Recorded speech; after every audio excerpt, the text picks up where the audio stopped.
Okay, so Russians are trying to advance to Konstantinovka from the Chasiv Yar. This video was just shared today, and there are some of the Russian positions which were kaputted, I would say, simultaneously, yeah? One kaboom and the second one.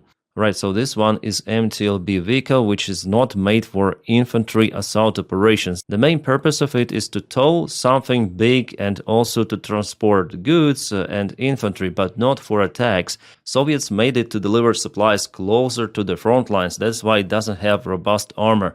But Russians weld some sort of the hangar type of the drone protection on top, and they go advance with those towards Ukrainian positions. It's absolute madness, but they do it. One unit, as you may see, costs $200,000, but Russia has lots of those in the storages, and they just do some maintenance and tuning, then send everything to the front lines. And this is one more MTLB. The truck was hit. Yeah, this MTLB was offed, and despite the loss of this vehicle, Russians continued their attack.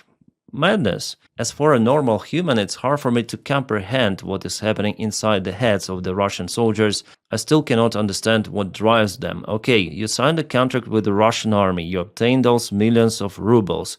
Nice sum. But is it the only motivation? It looks like it's the only one, because they're not so much patriotic out there. If Russia hadn't paid them that amount of money, there would be no any sort of the volunteers.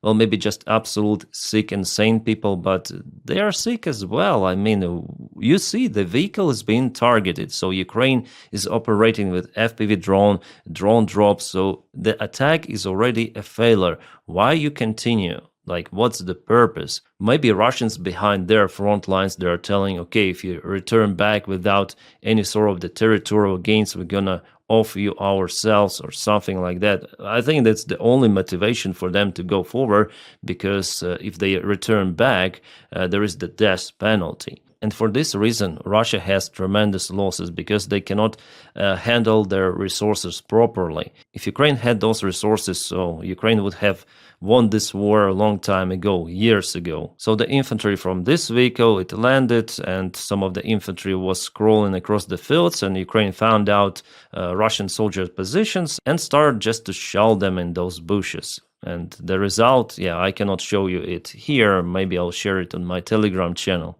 On Twitter as well, I returned back to Twitter. I also started the Facebook. Like, I try to boost my social media. I learned it from Jake Bro, actually. It seems like it helps him a lot, so I want to try as well. The links for my entire social media is in the video description just below, but of course my main one is this YouTube channel. So yeah, vehicle was stopped, then the drone went inside, and the result is understandable. After it, Russians sent some of the motorcycles and all-terrain vehicles. So this is the bike and this is ATV. Russia uses the China-made small transport, and I'm absolutely sure that there are big contracts between China and the Russian army. Russia constantly obtains the cheap shit, and the meaning of it is to survive maybe maximum 2 of the attacks. And the price of those things are basically nothing compared to Honda, Yamaha, Japan brands. Here is Geon Longsin or something like that, 3-4 times cheaper compared to Japanese analogs, if you may compare them.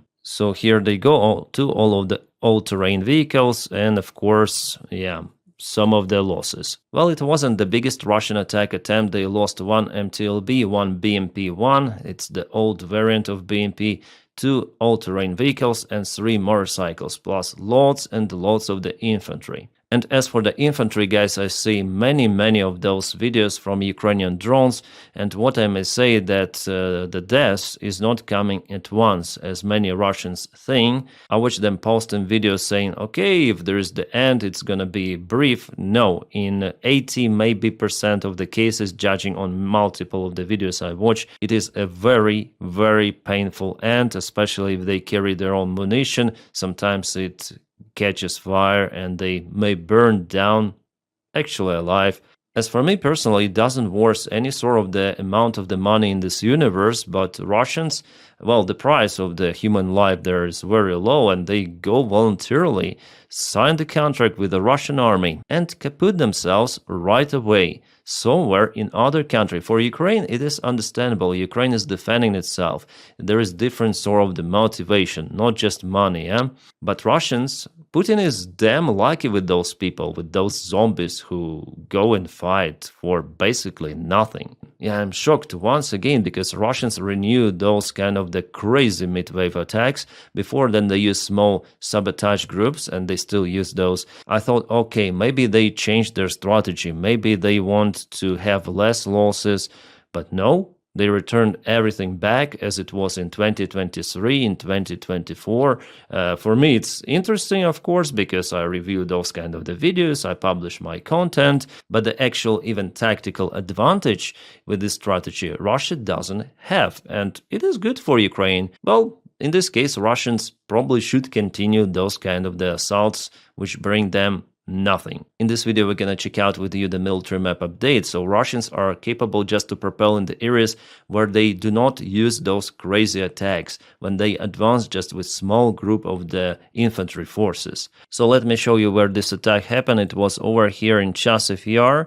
One MTLB was hit, then later on BMP, 3 of the motorcycles and a couple of the all-terrain vehicles. You can see it is the Russian controlled territory, the red one, yeah, so-called control, because after all, Russians are unable to deploy their forces very close to the front lines. They gather those probably even in Bakhmut, but I think that even in Bakhmut, Ukraine is capable to use some of the long-range drones, FPV drones, and Ukraine is doing 24/7 surveillance using its own drones. So for Russia, this attack was a complete failure. It means that they are unable to establish control over the Chasiv Yar. I would put this one totally in a gray zone if Russians are unable to hold Chasiv Yar as the bridgehead with their own infantry forces or vehicles. Yeah, of course we see those front lines, but in general they do not exist any longer. They are fluctuating, boiling all the time, and it's very hard to find out who controls what. So Ukraine still controls this area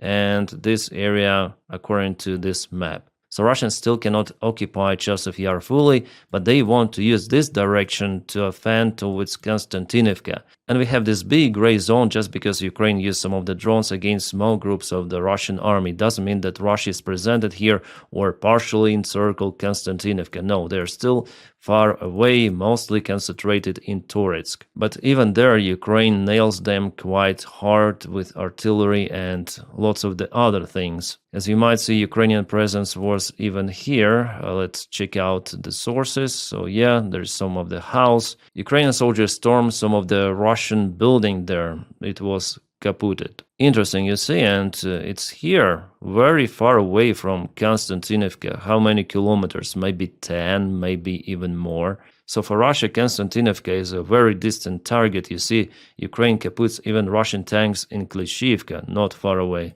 Yeah, this hangar type of the tank was located and kaputted. Awesome.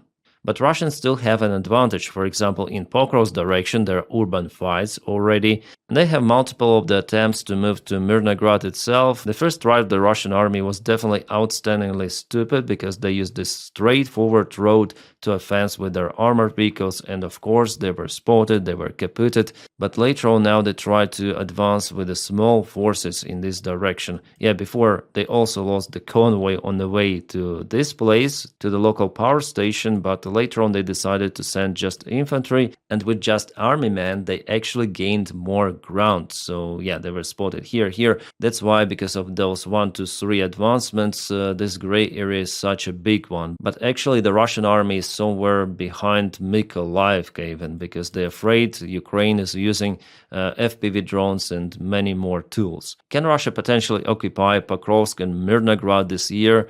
Well, probably yes, still 2 months to go, 2 months and 1 week, but it's gonna be very hard for them because Ukraine, you see, lots of the marks, blue marks in this area, which is good. And this is how Russians are using their FPV drones. They target civilian agricultural vehicles together with people working in the fields, producing food for people. I cannot show you this image fully, sorry guys, but it is horrific. Russia is barbarian state. This is their face. They target civilians. And today there was the strike on Kherson once again. Yeah, I think I shared it, on my channel. You can see this is the peaceful city and Russia targets it. Here's the building, just multi-story, 9-story building. I used to live in a similar one long time ago. And even in Odessa today, Russians used gliding bombs equipped with jet engines, so it's some sort of the gliding cruise missile with a range of 200 kilometers, so potentially Russia may launch those from Crimea,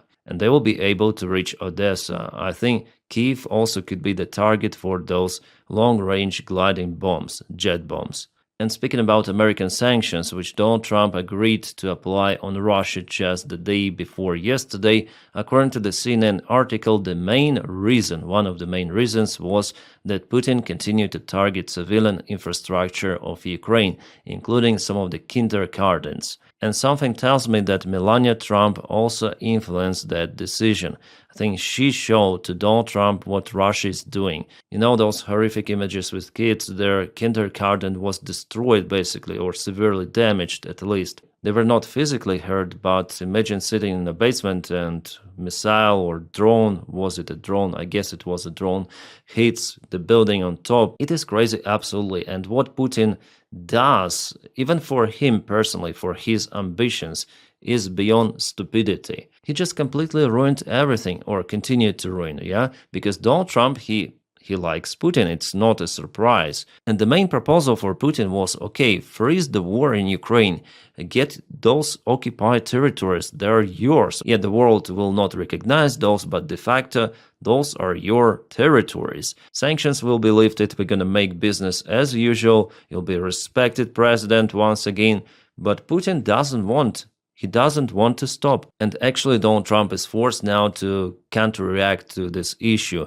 by supporting guy he doesn't like, Zelensky. That's why we see those kind of the fluctuations, pressure on Ukraine, pressure on Russia, turning left and right, 180, 360. That's all about instability under Donald Trump's ruling. For him, Ukraine or Russia, it doesn't matter. He doesn't associate himself with even democracy or the proper humane values. But if Russia continued to target Ukrainian civilians, how Donald Trump would look if he continued this kind of the good relations with Putin? That's why Putin is now at least temporary outcast, but Donald Trump still leaves some of the opportunity for his favorite dictator to change his mind, but he will not change his mind, and me and you, we all know it. And if you go back to the front lines, this is Konstantinivka, so I think that locals absolutely should leave this area as fast as possible. But as usual, there are some of the people who like to stay in their homes till the very last moment until it is too late. And knowing what Russians did in Pokrovsk, this week there was the case, then they went to the local train station with their infantry forces and they start to unalive everyone around, and unfortunately there were some of the people, and one woman was wounded and it's impossible to evacuate her any longer. Our volunteers, they say it's very risky to send any sort of the vehicle there. So what could happen to that wounded woman or to anyone else stayed there, it's hard to imagine. Yeah, it's better to evacuate all the time, but some people don't want to. They think that it will not touch them. My friends, thank you so much for your kind support on Patreon and also membership of this channel. Without your support, my job would not be possible. And today I'm gonna film one more video for you, so bear with me, it's gonna be interesting. I wish you all a peaceful sky wherever you are and have a great time.